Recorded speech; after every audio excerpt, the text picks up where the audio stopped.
बिस्मिल्लाहिर्रहमानिर्रहीम। अल्लामा Iqbal open university के platform से अफ़कारे रोशन के सिलसिले के एक नए प्रोग्राम के साथ मैं हूँ डॉक्टर मुनज़्ज़ा अंबरीन। अफ़कारे रोशन वो आईना है जो हमें हमारा असल अक्स दिखाता है। ये वो आईना है जो हमें मुआशरे के ना नज़र आने वाले पहलुओं को भी दिखाता है। ये वो आईना है जिसमें हम देखते हैं अपना माजी भी, हाल भी और मुस्तकबिल भी, और वो मुस्तकबिल जिसको हमने खुद मिलके तामीर करना है। तो ये कोशिश है आप सबको मदऊ करने की कि आइए हम सब मिलकर सोचें, आइए हम सब मिलकर महसूस करें, आइए हम सब मिलकर बात करें। वो बात जो दिलों को जोड़ दे और जो ज़माने का रुख बदल दे। हमने इससे पहले एक प्रोग्राम में स्पेशल बच्चों का जिक्र किया था और स्पेशल बच्चों के हवाले से तालीम कितनी ज़रूरी है, कैसे दी जा सकती है, मुआशरे का अमूमी रवैया क्या होता है, वालिदैन की ज़िम्मेदारी क्या है और उस्ताद की ज़िम्मेदारी क्या है। उसी से आगे चलते हुए, एक कदम आगे बढ़ाते हुए, जब हमने थोड़ा अपने करीब देखा तो हमें बहुत सारे वो लोग नज़र आए जो बज़ाहिर स्पेशल पीपल हैं, लेकिन वो ऐसे ऐसे कारनामे अंजाम दे रहे हैं कि जो इस मुआशरे में रहने वाले बाकी आम लोग नहीं कर सकते। वो स्पेशल हैं तो उनकी सलाहियतें भी स्पेशल हैं, वो स्पेशल हैं तो उनके दिल भी बहुत खूबसूरत हैं, वो स्पेशल हैं तो उनके दिमाग भी बहुत जगमगाते हैं। और उन्हीं में से एक ऐसा किरदार आज हमारे साथ मौजूद है। मैं बहुत खुशी के साथ तारुफ करवाना चाहूँगी। आप हैं मिस शगुफ्ता खानम।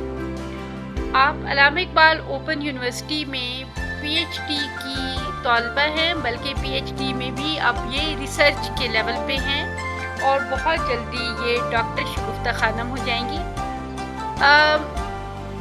आपको बहुत बचपन में पोलियो हुआ, और पोलियो जैसा कि हम हर वक्त सुनते हैं एड्स में और अपने इर्द गिर्द कि वैक्सीनेशन ही वाहिद बचाव का हल है। तो वैक्सीनेशन ना होने की वजह से इन्हीं पोलियो हुआ, जिसकी वजह से ये चल फिर नहीं सकती, ये व्हील चेयर पे हैं, लेकिन माशाल्लाह ये एक बहुत ही अच्छी भरपूर ज़िंदगी गुजार रही हैं, हर लिहाज से एक भरपूर ज़िंदगी। पीएचडी की तालबा होने की हैसियत से फील्ड ऑफ स्पेशल एजुकेशन में ये कंट्रीब्यूट करती हैं। बहुत जल्द इनका अपना थीसिस मंसरे आम पे आएगा। उसके साथ साथ ये लाहौर के एक स्कूल में सीनियर स्पेशल एजुकेटर भी हैं और वहाँ ये हेयरिंग इम्पेयर्ड बच्चों को पढ़ा रही हैं। और एक बहुत अच्छी बहन, बहुत अच्छी बेटी, एक बहुत अच्छी साथी, एक बहुत अच्छी दोस्त की हैसियत से इन्होंने हर मैदान में अपनी एक पहचान बनाई हुई है। तो शगुफ्ता, हम आपको वेलकम करते हैं। कैसी हैं आप? Thank you so much ma'am, बहुत शुक्रिया। अल्हम्दुलिल्लाह मैं बहुत अच्छी हूँ। तो शगुफ्ता, थोड़ा सा पहले मैं चाहूँगी कि आप अपने बारे में बताइए कि जब आपको पोलियो हुआ, ज़ाहिर है वो उस एज में आपको ख़ुद पता नहीं होगा, तो जब आप बड़ी हुई और आपको चलने में दिक्कत होती थी तो आप महसूस क्या करती थी और आपके इर्द गिर्द लोगों का रिएक्शन क्या था? सबसे पहले तो बात ये कि मुझे जो पोलियो है वो 6 माह की उम्र में हुआ था। वैक्सीनेशन नहीं करवा सके थे मेरे पेरेंट्स किसी वजह से। तो वो ज़ाहिर है ये एक मामला तब से स्टार्ट हो गया मेरी इस माज़ूरी का। और ये माज़ूरी ज़ाहिर है जब होती है तो रवैये और सबसे पहले पेरेंट्स जो हैं उनकी एक्सेप्टेंस, उनकी अपने बच्चे को देखना कि अच्छा ये एक मामला हमारे बच्चे के साथ हो चुका है, तो अब हमने उसको किस तरह टैकल करना है। तो अल्हम्दुलिल्लाह इस मामले में मैं बहुत ब्लेस्ड रही हूँ कि मेरे वालिदैन ने वो जो इस चीज़ की एक्सेप्टेंस थी वो जल्दी करके तो मुझे बाकायदा पुश किया कि बेटा हम आपके पीछे हैं और आप करेंगी, जहाँ नहीं कर सकेंगी हम आपको खुद ले जाएंगे। मेरे दादा, मेरे अब्बा, मेरी अम्मा, मेरे चचा, मेरी सारी फैमिली ने मुझे मैडम कंधों पे उठा उठा के स्कूल में लेके गए हैं, क्योंकि मैं गांव से बिलोंग करती हूँ। कसूर का एक छोटा सा कस्बा है मुस्तफ़ाबाद ललियानी, तो उधर से बिलोंग करती हूँ। हाँ, मुझे याद है कि हमारी गलियाँ भी नहीं बनी होती थी और उसमें व्हील चेयर का तो अभी कॉन्सेप्ट ही नहीं था कि मैं उस पर बैठ सकती एट दैट मोमेंट। तो मेरे दादा मुझे कंधों पे लेके जाते थे। फिर मैं थोड़ी बड़ी हुई तो फिर उन्होंने साइकिल की पिछली साइड पे मुझे बिठाना शुरू किया। तो ये सारे मामला यूँ इस तरह ये मामला जो है मेरी तालीम का शुरू हुआ। अच्छा, वेरी गुड। और यकीनन वालिदैन का बहुत बड़ा किरदार होता है इसमें। तो शगुफ्ता, आप जब आप स्कूल जाना शुरू हुई तो क्या उसी वक्त से आपने ये सोचा हुआ था कि आपने तालीम में बहुत आगे निकलना है, या कभी ऐसे मरहले भी आए कि आप अपनी ये छोटे से इशू की वजह से, मैं इसे बहुत छोटा सा कहूँगी इसलिए कि ज़िंदगी बहुत बड़ी चीज़ है, तो क्या आप कभी अपने इस मसले की वजह से आपने बैकअप करने का सोचा, आपने ये सोचा कि आप गिव अप कर देंगी, आप पढ़ेंगी नहीं? ऐसा मामला एज़ सच कभी नहीं हुआ। शुरू में तो ज़ाहिर है बताया कि मेरे जो वालिद हैं, ख़ास तौर पे मेरे चचा जिन्होंने मुझे पाला हुआ है, क्योंकि कुछ रीज़न्स की वजह से मैं अपने जो एक्चुअल पेरेंट्स हैं उनके पास मतलब नहीं रही। मैं अपने जो अडॉप्टेड मेरे पेरेंट्स हैं उन्हीं के पास रही हूँ।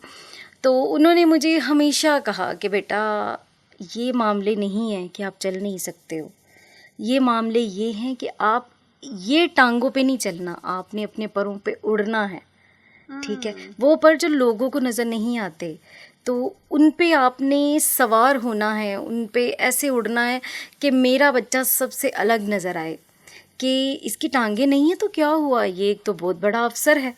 कहते बेटा मैं आपको किसी बड़ी कुर्सी पे बैठ के देखना चाहता हूँ, कि अपनी ज़िंदगी में देखूँ। मेरे दादा मुझे कहा करते थे कि मैंने अपने बेटे को हरी पेंसिल वाला अफसर देखना है।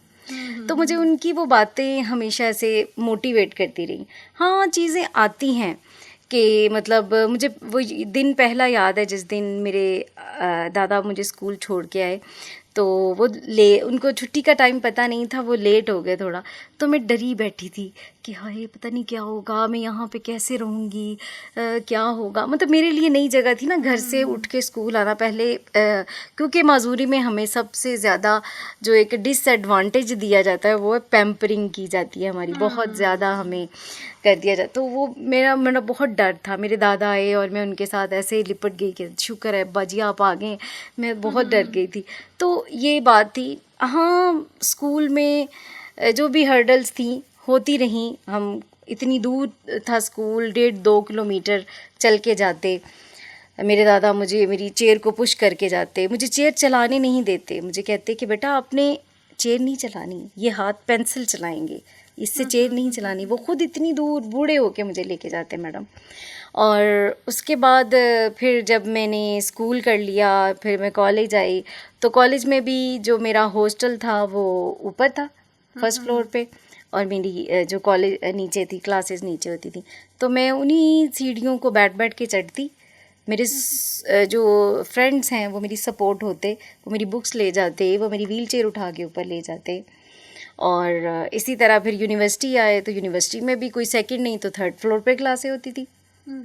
तो रिक्वेस्ट कर देते कि जी एलिवेटर का कुछ कर दें, कुछ ऐसा मामला कर दें, लेकिन हमारे इतने कम रिसोर्सेज में ये चीज़ें मुश्किल हो जाती हैं, तो नहीं हो सकी। तो लेकिन वो चीज़ों ने मुझे मना नहीं किया। हाँ, अभी ये पीएचडी लेवल पे एक कुछ टाइम आया था कि मेरे हेल्थ इश्यूज़ काफ़ी हो गए थे, क्योंकि ये जो पोलियो है फिर पोस्ट पोलियो सिंड्रोम में बदल जाता है, तो उससे फिर बहुत सवेयर हेल्थ इश्यूज आते हैं। जब आप वो जो पोलियो अफेक्टेड बंदा है वो 30 के बाद आ जाता है तो उसे बहुत ज़्यादा प्रॉब्लम स्टार्ट हो जाती है। तो वो आए तो फिर मैंने सोचा कि अच्छा छोड़ देती हूँ, रहने देती हूँ, अपनी ज़िंदगी से ज़्यादा कौन सी चीज़। फिर सोचा यार जो मेरे नाम के साथ एक टैग लगा है कि शगुफ्ता आए दिन कोई डिग्री कर रही होती है, शगुफ्ता आए दिन ये कर रही है, शगुफ्ता ने तो कभी पढ़ना छोड़ा ही नहीं है, इतनी मतलब इस उम्र में भी आके ये काम कर रही है, तो नहीं छोड़ना, करना है, बढ़ना है। और फिर कुछ ऐसे उस्ताद मिले जिन्होंने कहा कि नहीं आपको हम जाने नहीं देंगे, आप आओगे, आप करोगे। तो अल्हम्दुलिल्लाह माशाल्लाह शगुफ्ता की ये खुशकिस्मती है कि इन्हीं ऐसे पेरेंट्स मिले, इवन इनके ग्रैंड पेरेंट्स, स्पेशली इन्होंने जैसे अपने दादा का बहुत जिक्र किया, फिर इन्हीं असातिज़ा ऐसे मिले कि जिन्होंने इन्हीं ये बताया कि अगर आप अपने पैरों पे चल नहीं सकती तो क्या हुआ, आप अपने पैरों पे उड़ तो सकती हैं, लेकिन ये यकीनन हर बच्चे के साथ नहीं होता। और हम अमूमन वैक्सीनेशन को आज भी अगर हम देखते हैं तो हम पोलियो वैक्सीनेशन को बहुत कम अहमियत देते हैं। हमारा ख्याल होता है एक खामखा की जिस तरह के तोहमात होती हैं कि भाई ये इस वैक्सीन में तो बच्चों को कुछ और पिला दिया जाएगा या वैक्सीन के बाद तो बच्चों की तबीयत ख़राब हो जाएगी, तो ऐसी बात नहीं है, क्योंकि यही वाहिद तरीका है जो बच्चों को उम्र भर की माजूरी से बचा सकता है। तो अपने बच्चों की सेहत, ज़िंदगी और कामयाबी के लिए पोलियो की वैक्सीन को कभी ना करें। बल्कि अगर वैक्सीन आप को कुछ तरद्दुद के बाद भी दिलवानी पड़ती है, कहीं दूर लेके जाना पड़ता है बच्चों को, तो खुदा के लिए इसकी अहमियत को समझें, इसे मामूली ना जानें। शगुफ्ता की ज़िंदगी का एक और ख़ूबसूरत पहलू ये है कि ये माशाल्लाह चूँकि टीचर हैं और ये मुआशरे की खिदमत कर रही हैं हेयरिंग इम्पेयर्ड, यानी वो बच्चे जो सुन नहीं सकते उनको पढ़ा के। तो इस हवाले से शगुफ्ता मैं आपसे जानना चाहूँगी कि जो हेयरिंग इम्पेयर्ड बच्चे होते हैं उनके ख़ास तौर पे एक बिल्कुल एज अ लेमैन हमें लगता है कि ये वो बच्चे होते होंगे जो बिल्कुल फिर एंटी सोशल होते होंगे, क्योंकि हमें लगता है कि हम बोले बगैर तो हमारे किसी से कोई ताल्लुकात कायम नहीं हो सकते। बोलना वो चैनल है जो आपको जोड़ता है दूसरों से। तो आप क्या देखती हैं एज अ टीचर कि ऐसे बच्चे क्या इनके सोशल स्किल्स बहुत लिमिटेड होते हैं या इनके बिहेवियर प्रॉब्लम्स होते हैं या ये बहुत एग्रेसिव होते हैं? तो जनरली ये बच्चे कैसे होते हैं? मैंने आपको बताया कि जो मैं क्योंकि स्पेशल पर्सन थी तो मैंने अपनी जो जर्नी है पहले कुछ मैं बैंकिंग सेक्टर में मैंने एमकॉम एसीएमए वगैरह तक किया और उसके बाद फिर एक टर्न आया कि मुझे स्पेशल एजुकेशन का पता चला और मैंने कहा कि अच्छा ये तो मेरी फील्ड थी और मैं इसी से दूर हूँ, तो मेरी ज़िंदगी का मकसद ऐसा होना चाहिए था, ये नहीं होना चाहिए था जो मैंने अडैप्ट किया। तो देन मैंने टर्न किया इधर और जब मैंने इधर टर्न किया तो मैंने देखा कि यार मैं किनको सबसे अच्छा सर्व कर सकती हूँ, क्योंकि मैं व्हील्स पे हूँ, मैं खड़ी नहीं हो सकती हूँ, मैं भाग नहीं सकती हूँ। तो मुझे देखना है कि मैं इन 4 कैटेगरीज़ में किनको सबसे बेस्ट करूँ। तो मैंने देखा कि जो हेयरिंग इम्पेयर्ड है मैं उनके साथ बहुत अच्छी तरह बैठ के कम्युनिकेट कर सकती हूँ, उनको सर्व कर सकती हूँ। तो मैंने ये फ़ील्ड अपनाई और जब मैंने अपनाई तो मेरे लिए कुछ वही वाली बात है, तब नई नई बात है, बंदा पहले सोचता है पता नहीं क्या होगा, इनसे कैसे बात इंटरेक्ट कैसे करेंगे। तो मैंने देखा कि मैंने स्पेशल एजुकेशन में मास्टर्स किया हुआ था, हेयरिंग इम्पेयरमेंट मेरी स्पेशलाइजेशन थी और जिस दिन मेरी अपॉइंटमेंट हुई 17 गेट में एज अ पीपीएससी में मैंने 6 पोजीशन हासिल की और जब मैं क्लास में गई तो मुझे उनसे वैसे की एक्सपर्ट लैंग्वेज में बात करनी नहीं आ रही थी। वो मुझसे बात कर रहे थे मैडम, वो अपना मैसेज मुझे कन्वे कर रहे थे, मैं नहीं कर पा रही थी। तो मैंने सोचा कि यार मुझे तो इनसे ही सीखना है, जो मैंने सीखा है वो किताबी बातें थी, ये प्रैक्टिकल बातें हैं सारी। एंड देन मैंने उनसे सीख के ही उनको मतलब एक स्टैंडर्ड साइन लैंग्वेज अल्हम्दुलिल्लाह मैं अपनी फील्ड की मेरे दोस्त अहबाब, मेरे सारे कोलीग्स और इवन मेरे जो हैं सीनियर्स मुझे ये टैग करते हैं कि जी मेरी जो साइन लैंग्वेज है वो बहुत अच्छी है, और उनके साथ इंटरेक्ट करना बहुत ईजी होता है। उनकी जो सोशल प्रॉब्लम्स होती है, जो लगता है कि जी ये सोशली बड़े ही आइसोलेटेड होंगे, ऐसा नहीं है मैम। उन्होंने अपनी कम्युनिटी भी बहुत अच्छी बनाई हुई है और वो अपनी बात दूसरे को बता देते हैं। वो खाते पीते, जॉब्स करते, गाड़ियाँ चलाते, बाइक्स चलाते, हर एक मामले में बहुत अच्छा। हाँ, उनकी एक बात है कि यूजुअली वो लोग शादियाँ अपने ही जैसे लोगों से करते हैं, क्योंकि कम्युनिकेशन गैप है ना। वही वाली बात है कि हमें इतना अच्छा बोलना नहीं आता उनके साथ, उनको बोलना आता है। तो जब उनको बोलना आता है, वो जो उनसे बात करते हैं उनसे बोलेंगे, उनसे ज़िंदगी के मामलात जो हैं वो अच्छे करने चाहते हैं। तो ये बड़ी एक अच्छी बात थी। और इसी मामले में आपको एक और चीज़ बताना चाहूँगी कि मुझे 14 साल हो गए इन बच्चों को पढ़ाते हुए। तो हर वालिदैन मेरी पेरेंट्स के साथ बड़ी अच्छी बॉन्डिंग होती है। हर क्लास का जो मुझे जब भी कोई भी क्लास मिलती है तो बड़ी अच्छी उन पेरेंट्स के साथ मेरी बॉन्डिंग बन जाती। तो वो आते और आके मुझे कहते, बाजी मैडम हमारा बच्चा कुरान कब पढ़ेगा। तो मैं स्टक हो जाती। तो मैं चूँकि पीएचडी स्कॉलर थी, तो जब भी उन्होंने ये सवाल किया तो मैंने कहा यार मैं देखूँ ये क्या चीज़ें हैं। मैंने रिसर्चेस देखी कि यार कहीं है कुरान, पढ़ा सकते हैं इनको, कहाँ पढ़ा सकते हैं। मैंने देखा इंडोनेशिया, मलेशिया, फिर मिस्र में मुझे पता लगा कि ऐसे बाकायदा कुरान के नुस्खा जात भी हैं जो कि साइन लैंग्वेज में। मैंने उनसे मैडम राब्ता किया और उन्होंने मुझे वो नुस्खा भेजा, और मैंने चूँकि मुझे ऑलरेडी साइन लैंग्वेज आती थी, उनसे मैंने कुछ कंसल्टेशन करके मैंने कुरान सीखा। और मैं पाकिस्तान की पहली कुरान ट्यूटर हूँ जिसको साइन लैंग्वेज में नाजरा कुरान आता है। वाह, ज़बरदस्त। और ये यकीनन एक रियल कंट्रीब्यूशन है। तो आपसे आखिर में मैं शगुफ्ता ये जानना चाहूँगी कि क्या आप एक कोई मैसेज देना चाहेंगी, स्पेशली चूँकि आप जो है वो हेयरिंग इम्पेयर्ड बच्चों को पढ़ा रही हैं, तो वो वालिदैन जिनके बच्चे इस तरह के इश्यूज़ के साथ पैदा होते हैं, उनको वो लोग, वो सिबलिंग्स जिनके बहन भाइयों में से किसी को इस तरह का इशू है, कि हम एक आम इंसान के तौर पे, एक आम शहरी के तौर पे किस तरह से इन बच्चों के लिए रास्ता खोलने में, इनके मुस्तकबिल को बेहतर बनाने में कैसे अपना किरदार अदा कर सकते हैं? बिल्कुल, देखें जो पॉजिटिव सपोर्ट होती है, जो आपकी अपने बच्चे के साथ मॉरल सपोर्ट होती है, वो बहुत ज़्यादा ज़रूरी होती है। जैसे कि मैं अपनी बात कहूँ कि मुझे घर से ही एक अच्छा एनवायरनमेंट मिला, सपोर्ट मिली, और जब मैं स्कूल गई तो वो जो उनकी पॉजिटिविटी थी मेरे वालिदैन की, वो मेरे अंदर आई। और वही पॉजिटिविटी देख के मेरे फ्रेंड सर्कल में मेरे उस्ताद-असातिज़ा, मेरे जितने भी और हल्का अहबाब था, मेरी अभी कोलीग्स वगैरह जो, उन सब ने मतलब वो सारी पॉजिटिविटी एक बच्चे में खुद होनी चाहिए, और वो जो उसके एनवायरनमेंट के लोग हैं वो उस चीज़ों को एक्सेप्ट करें कि हाँ अगर इसके साथ ये मामला हो गया तो कोई ऐसी बात नहीं है, इसकी और भी तो बहुत ज़्यादा स्ट्रेंथ्स हैं ना, हम उनको इन्हेंस करके इन चीज़ों को, इनकी लाइफ को और आसान बना सकते हैं।